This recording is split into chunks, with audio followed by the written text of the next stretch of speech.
हाय viewers, आज की class में हम इफ़ फार्मूला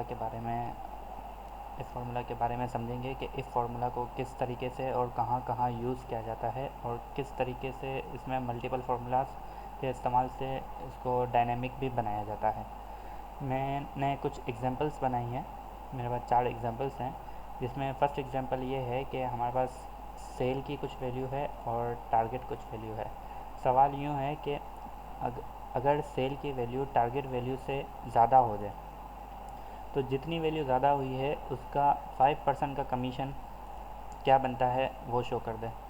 अगर सेल की वैल्यू टारगेट से कम है तो फिर कमीशन ज़ीरो हो जाए। डबल कंडीशन है। आइए देखते हैं किस तरीके से कमीशन निकालते हैं। सबसे पहले अगर हमें कमीशन निकालना है तो फॉर्मूला इफ़ सेल की वैल्यू ग्रेटर देन है टारगेट की वैल्यू से, लॉजिकल टेक्स्ट बनेगा ट्रू या फॉल्स में। अगर सेल की वैल्यू ज़्यादा है टारगेट की वैल्यू से तो जितनी वैल्यू ज़्यादा है उसका 5% कमीशन आप बना दो, वरना ज़ीरो वैल्यू करके ब्रैकेट क्लोज कर दिया, यह फार्मूला लग गया।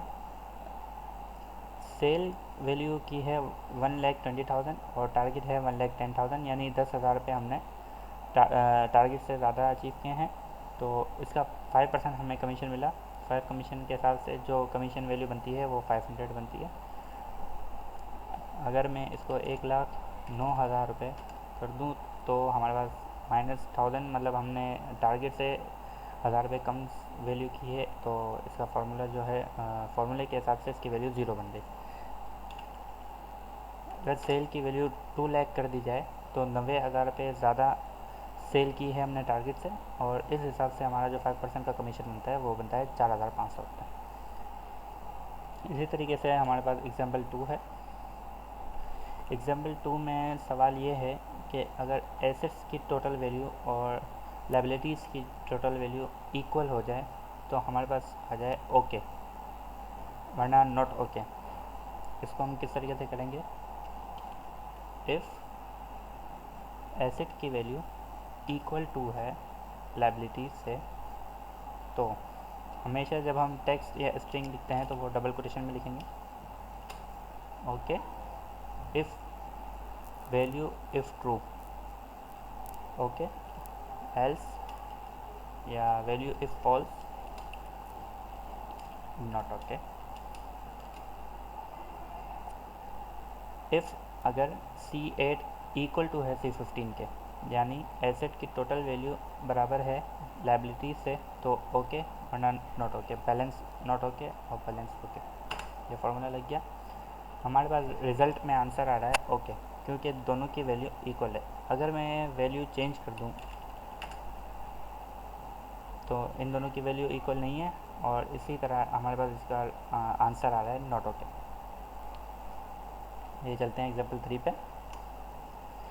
एग्जाम्पल 3 में सवाल ये है कि हमारे पास रीजन है नॉर्थ ईस्ट वेस्ट साउथ और उनकी सेल वैल्यू लिखी हुई है। अब ईस्ट की वैल्यू ब्लैंक है, ईस्ट में कोई वैल्यू नहीं है। सवाल ये है कि अगर चारों वैल्यू मौजूद हों हमारे पास तो टोटल आ जाए, वरना हमारे पास ब्लैंक शो करे, कोई वैल्यू ना आए। यानी चारों वैल्यू होनी ज़रूरी है, नॉर्थ की भी, ईस्ट की भी, वेस्ट की भी और साउथ की भी। इसके लिए हमें फार्मूला यूज़ करना होता है। एक डमी फार्मूला मैं यहाँ पे यूज़ करता हूँ, काउंट। ये हमारे पास रिप्लाई कर रहा है 3। काउंट का फार्मूला आप वेबसाइट से देख सकते हैं कि काउंट का फार्मूला क्या करता है। रिप्लाई 3 कर रहा है और हमें टोटल वैल्यू चाहिए 4। अगर 4 वैल्यू हैं तो हमें सम करें।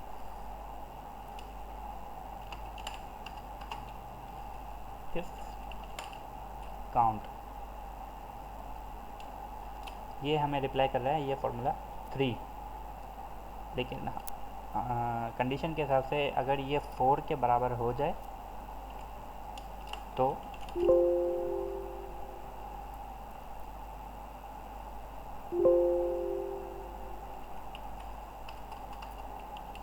सम कर दो इन चारों वैल्यू को, वरना ब्लैंक रहने दो।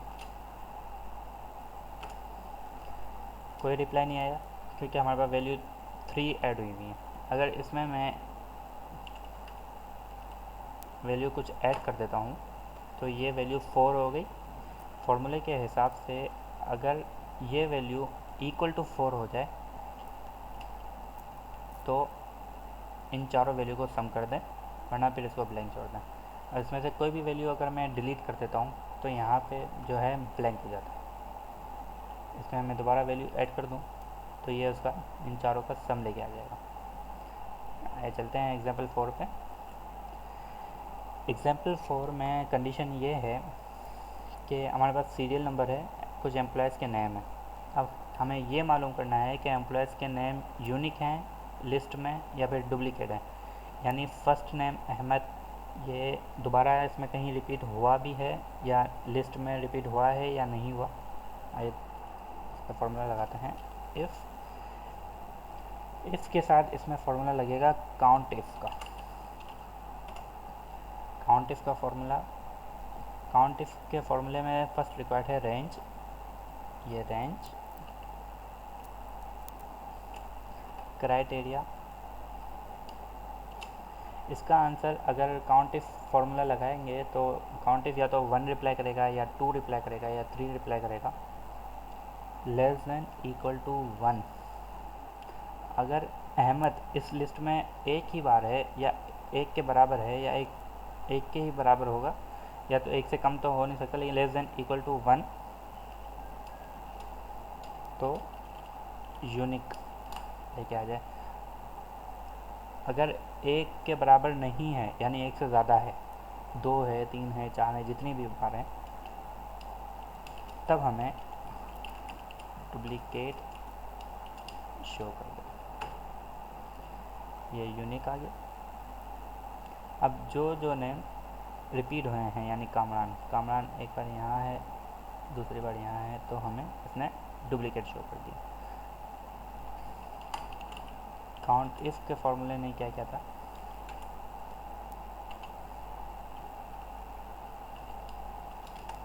काउंट इफ़ के फॉर्मूले ने हमें 1 2 3 4 5 रिप्लाई किया था। और इस काउंट इफ़ के बारे में भी आप कोर्स डॉट पे देख सकते हैं कि किस तरीके से ये फार्मूला यूज़ करता है और वो किस तरीके से यूज़ किया जाता है। बहुत शुक्रिया आपका।